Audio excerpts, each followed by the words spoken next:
Halo teman-teman, jumpa lagi di channel saya. Nah, di sini pasti teman-teman banyak yang mengalami bertemu pembeli yang bilang seperti ini.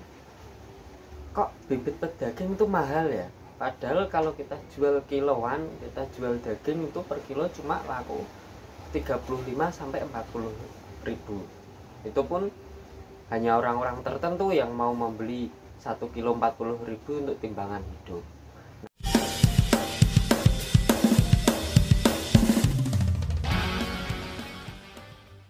Nah, pasti banyak itu pembeli yang bertanya seperti itu.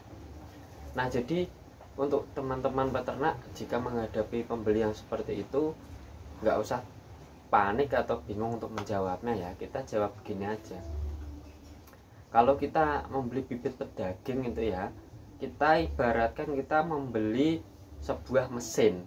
Nah, mesin untuk mencetak daging. Kita analogikan aja, kita membeli sebuah mesin untuk mencetak roti. Nah, pastinya mesin itu harganya lebih mahal daripada roti. Nah, bayangkan aja kalau roti yang kecil-kecil biasa di warung itu harga paling di harga 2000 atau 3000 ya. Sedangkan untuk harga mesinnya berapa ratusan ribu, bahkan mungkin sampai jutaan. Tapi kenapa mereka masih bertanya seperti itu? Karena dia takutnya seperti ini ya. Kita beli bibit harga misal 200.000 satu ekor. Nanti kita jual anakannya pedaging cuma laku 35.000 per kilonya. Nanti pasti dia berpikir, ini ditipu atau diakali. Nah, sebenarnya enggak. Jadi untuk kita main pedaging, kita tetap harus mensortir anakannya. Misal ini ya, ada satu indukan, dia mempunyai anak 5, anggap saja dia punya 5. Ada 2 ekor yang pertumbuhannya sangat bagus, sangat cepat dibanding dengan anakan-anakan yang lain. Nah, dari situ kita harus menyortir. Jadi anakan kelinci yang memiliki pertumbuhan bagus kita ambil untuk dijual dengan harga bibit pedaging. Jadi tidak semuanya kita menjual dengan harga kiloan ataupun pedaging. Nah, tapi terkadang ada pembeli ya yang seperti ini. Saya mau beli bibit pedaging karena harganya 35.000 sampai 40.000 per kilonya untuk kita jual daging. Aku mau beli bibitnya dengan harga segitu biar nggak rugi. Nah, kalau masalah rugi untung itu tergantung nanti gimana dia manajemen kandangnya ya, manajemen beternaknya itu seperti apa. Jadi untung atau rugi itu nanti tergantung dari peternaknya sendiri. Kalau manajemennya kurang bagus, pasti juga akan rugi. Dari segi pemberian pakan, perawatan, itu nanti akan berpengaruh terhadap keuntungan dari si peternak tersebut. Nah, misal kalau saya seperti ini ya, kebanyakan yang masuk pedaging itu adalah anakan-anakan kelinci yang berjenis kelamin jantan. Jadi saya sendiri akan memilih entah 1 atau 2 ekor untuk setiap induk yang beranak. Saya ambil 1 atau 2 ekor anaknya dengan pertumbuhan yang paling bagus. Nah, kelinci yang pertumbuhannya paling bagus itu nantinya akan saya jual dengan harga bibit. Tidak semuanya anakan saya jual dengan harga kiloan pedaging. Karena mengapa seperti itu?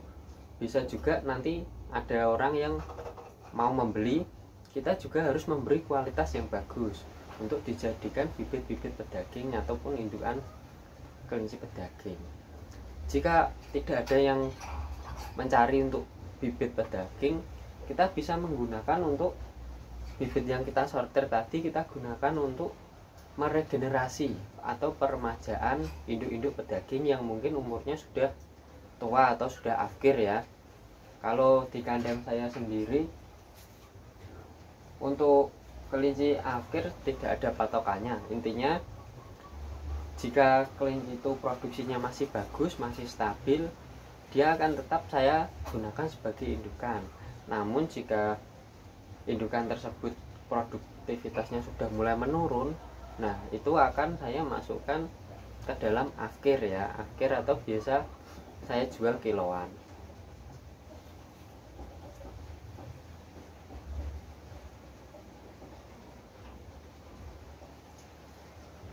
Nah, untuk manajemen penjualan pedaging juga kita harus mempunyai target. Nah, kalau di kandang saya sendiri, target untuk jual pedaging adalah di usia 3 bulan. Mengapa di usia 3 bulan? Jika kita terlalu lama memelihara, misal kita mau menargetkan bobot jual pedaging untuk 4 kilo satu ekornya, nah itu tidak mungkin kita memelihara dari anakan di sampai usia 3 bulan dia punya bobot 4 kilo. Seenggaknya kalau kelinci memang ini ya pure breed, pertumbuhannya dia memang bagus untuk dijadikan pedaging. Namun untuk sampai ke bobot 4 kilo, kelinci itu pasti membutuhkan waktu sekitar umur 5-6 bulan. Dia baru akan mencapai bobot kisaran 3,5 sampai 4 kilo.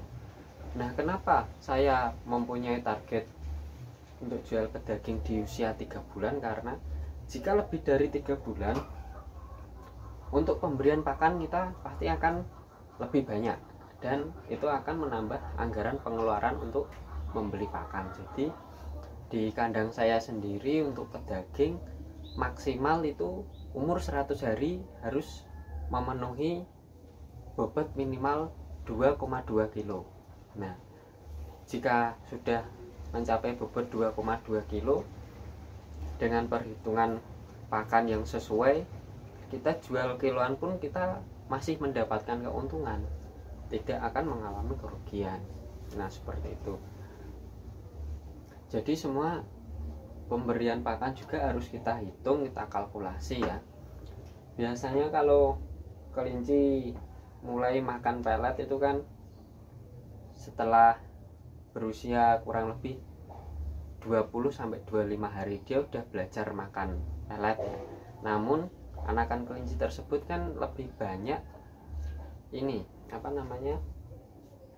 mendapat asupan nutrisi dari ASI dari induknya, air susu dari induk kelinci tersebut. Nah, barulah setelah kita lepas sapi, kita harus memperhitungkan pemberian takaran pakan. Misal di usia lepas sapi kita anggarkan untuk satu ekornya itu kurang lebih 40 gram. Nah, untuk takarannya jadi nanti di usia 2 bulan baru kita tambahin takaran pakannya di angka 70 gram. Nanti setelah 2,5 bulan kita naikkan lagi menjadi 90 gram.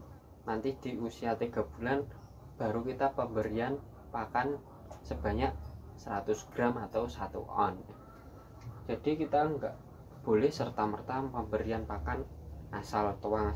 Nah, pemberian pakan yang seperti itu biasanya akan menyebabkan kerugian pada peternak itu sendiri, karena pastinya kelinci itu jika pakan sudah 1 kali 24 jam dia akan ini ya udah